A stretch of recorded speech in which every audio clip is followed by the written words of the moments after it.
Bllokimi i qarkullimit në aksin Libresh Pogradec ka sjellë rritje të ndjeshme të çmimeve të biletave të transportit publik dhe të produkteve ushqimore. Drejtuesit e mjeteve ndërqytetase tregojnë se janë të detyruar të rrisin çmimin e biletës nga 700 në 1000 lekë.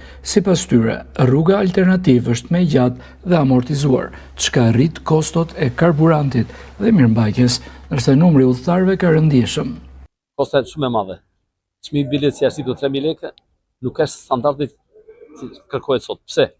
Sot që nga Korça, në Gramsë është bileta 7000 lekë, edhe 5000 lekë është në Gramsë, për në Tiranë 12000 lekë. Ne kemi vend kostën 10000 lekë.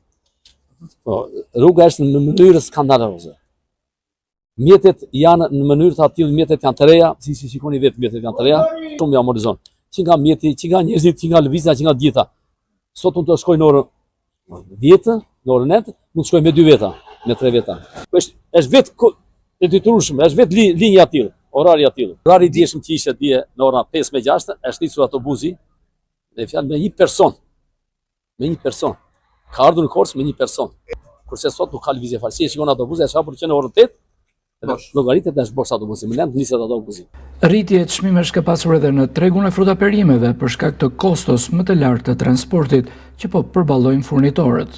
Çmimet e larta janë. Të larta. Por siç kur arata që ato të vinë rrugë të gjatë që të vinë. Këto është me koste. Në benzinë. Deri dobët. Shumë dobët. Neve këtu ambienti është shumë i bukur. Po shitja është. Çiko.